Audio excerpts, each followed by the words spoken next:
It's just old age. Deal with it. Those 6 words cut through the sterile clinic air like a blade.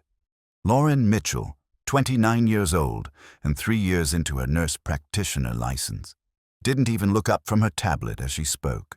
Across from her sat Joseph Martinez, 76, his weathered hands trembling against his thighs, his eyes carrying shadows that hadn't faded in 50 years.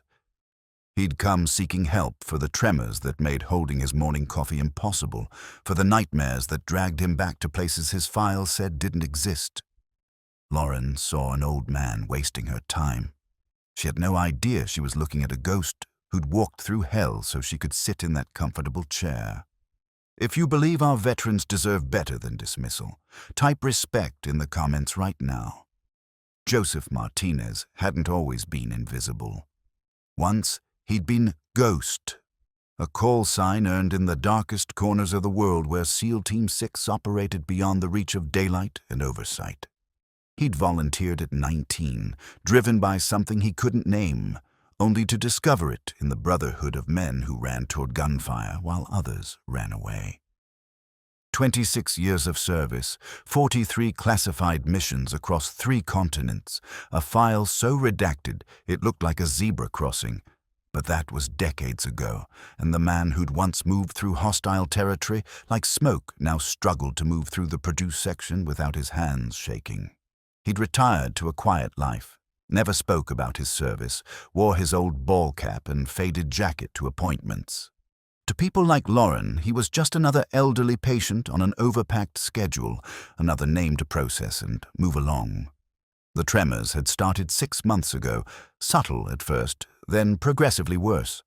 The nightmares had never really stopped, but lately they'd intensified, dragging him back to Mogadishu, to the Hindu Kush, to a dozen places he couldn't name even now. His daughter had insisted he see someone, so he'd come to this clinic, hoping maybe someone could help. Lauren had spent less than 5 minutes with him, hadn't performed a single examination, hadn't asked about his history beyond the basic intake form he'd filled out. "Mr. Martinez, you're 76 years old," she'd said, her tone carrying the practiced patience of someone explaining something obvious to someone slow. "Tremors are common. Bad dreams happen. You're getting older. Your body is breaking down. That's life. I can prescribe you some sleep aids, but honestly, you need to adjust your expectations about what your body can do at your age."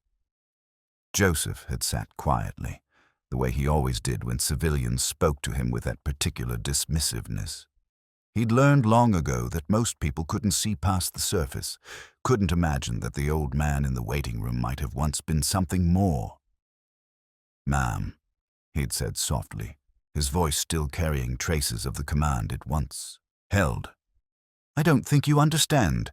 These aren't just—" But Lauren had cut him off with a wave of her hand. "I understand perfectly, Mr. Martinez. You're not special. Everyone thinks their symptoms are unique, but trust me, I see this every day. It's just old age. Deal with it." She'd stood, clearly ready to move on to the next patient, when her words carried through the thin wall into the adjacent examination room. Dr. Sarah Kim had been reviewing notes for her next appointment when she'd heard the name. Martinez. Joseph Martinez. Her head had snapped up and she'd moved closer to the wall, listening. Not just any Martinez. The voice, the age, the mention of nightmares. She'd pulled out her phone, quickly accessing the VA's secure database, entering the name with the credentials only psychiatric specialists held. When the file loaded, even redacted as it was, her breath had caught. SEAL Team 6. Multiple combat deployments, classified operations, severe PTSD documented across multiple psychological evaluations spanning 3 decades. Direct exposure to combat trauma, prisoner interrogations, civilian casualties in close quarters. Recommended for intensive psychiatric care upon retirement. Last evaluation. 6 years ago. Reason for discontinued care. Patient relocated, failed to establish new care provider. And now here he was, on the other side of a wall, being told to deal with it by a nurse practitioner who hadn't even bothered to check his history. Sarah Kim had been treating veteran PTSD for 15 years. She knew the names, the legends, the operators who'd given everything and asked for nothing in return. Ghost Martinez wasn't just a veteran. He was a legend among legends, a man whose missions had directly prevented terrorist attacks on American soil, whose actions had saved countless lives, whose sacrifices had cost him pieces of his soul he'd never get back. And now he was being dismissed like a hypochondriac senior citizen. She'd felt anger rise in her chest, the kind of righteous fury that came from seeing profound injustice. Without hesitation, she'd stepped out of her room and walked directly to the clinic supervisor's office. Within 15 minutes, the supervisor had pulled both Lauren and Joseph into a conference room. Dr. Kim had entered last, her credentials folder in hand, her expression professional but hard. Lauren had looked confused, annoyed at the interruption. Joseph had simply sat quietly, his hands still trembling against his legs, his eyes distant. "Ms. Mitchell," the supervisor had begun, her voice tight. "Do you know who this patient is?" Lauren had glanced at Joseph dismissively. "An elderly patient with age-related symptoms who needs to adjust his expectations." The room had gone very still. Dr. Kim had opened her folder, sliding the partially redacted file across the table. "This is Chief Petty Officer Joseph Martinez, retired. Call sign, Ghost. SEAL Team 6. 26 years of service, including operations in Mogadishu, Afghanistan, Iraq, and multiple classified missions I'm not cleared to name. He holds 3 Bronze Stars, 2 Purple Hearts, and a Navy Cross. He has documented severe PTSD from direct combat trauma, including exposure to combat casualties, prisoner interrogations, and operations resulting in civilian deaths that still haunt him. His last psych evaluation recommended intensive treatment at a specialized facility. And you just told him his symptoms are just old age and to deal with it without performing a single examination or checking his medical history. The color had drained from Lauren's face as the weight of her failure crashed down. The supervisor had looked like she wanted to crawl under the table from second-hand shame. But Dr. Kim hadn't been finished. "Mr. Martinez came here seeking help for tremors that are likely psychosomatic manifestations of untreated PTSD and for nightmares that are textbook trauma responses. Instead of receiving care, he was dismissed and belittled by a medical professional who couldn't be bothered to spend more than 5 minutes with him or review his file. This isn't just poor care, Ms. Mitchell. This is medical negligence. This is a failure to provide the standard of care required by law. And this is exactly the kind of dismissive treatment that causes veterans to stop seeking help, to suffer in silence, to take their own lives because they believe no one cares." Her voice had been steady, professional, devastating. "I'm formally reporting this incident to the State Medical Board. Mr. Martinez, if you'll allow me, I'd like to personally transfer your care to the VA's specialized PTSD clinic, where you'll receive the treatment you deserve." Joseph had looked up then, really looked at Dr. Kim for the first time, and something had shifted in his weathered face. A crack in the armor he'd worn for so long. "You know," he'd said quietly, his voice rough with emotion he'd kept buried, "I spent 26 years doing things I can't talk about, seeing things I can't forget, so people could be safe. I never asked for recognition, never wanted a parade, just wanted to do my job and come home." His hands had trembled harder, and he'd pressed them against his thighs. "But the things I saw, the things I had to do, they don't go away. They come back every night, and I thought maybe after all these years, I deserved to ask for help, to stop carrying it all alone." His eyes had met Lauren's, and there'd been no anger there, only a deep, tired sadness. "All I needed was someone to listen, to care enough to ask." Lauren had broken then, truly understanding the magnitude of her failure. This wasn't just about missing a diagnosis. This was about dismissing a man who'd sacrificed everything, who'd carried invisible wounds for decades, who'd finally found the courage to ask for help, only to be told he didn't matter. Tears had slipped down her face as she'd whispered, "I'm so sorry. I'm so sorry." But sorry couldn't undo the damage, couldn't erase the message she'd sent. That his suffering didn't matter, that he was just old, disposable, not worth her time. The supervisor had immediately suspended her pending the medical board review, and Dr. Kim had personally escorted Joseph to her office to begin the transfer process.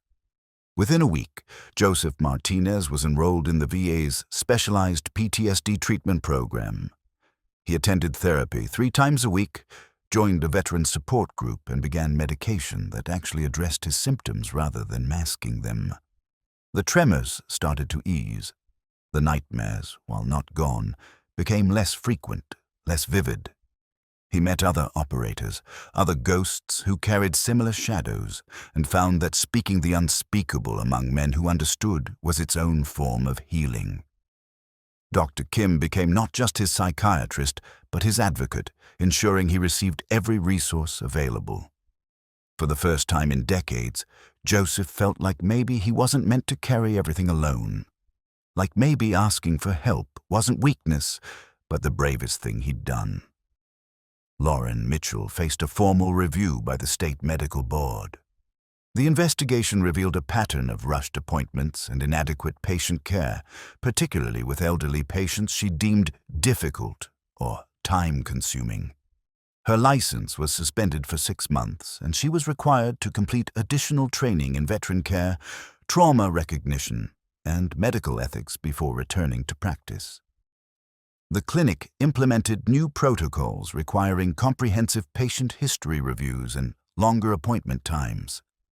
But more than the professional consequences, Lauren carried the weight of what she'd almost cost a man who'd given everything.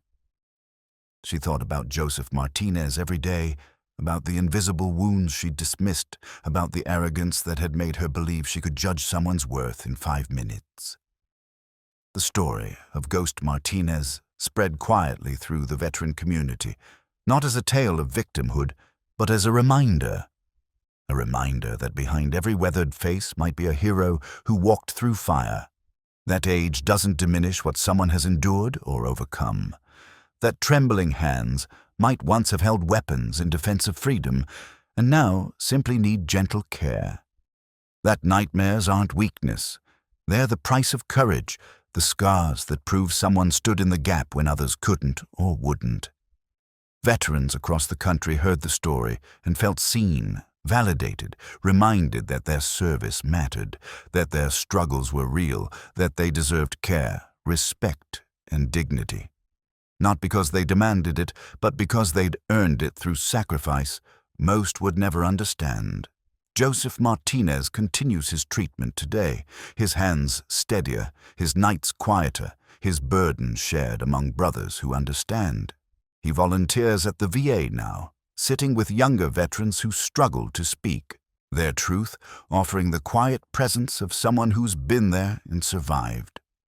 When they apologize for taking his time, for burdening him with their pain, he tells them the same thing every time. You're not a burden. You're a brother, and brothers don't walk alone. The legacy of Ghost Martinez isn't found in classified files or redacted reports.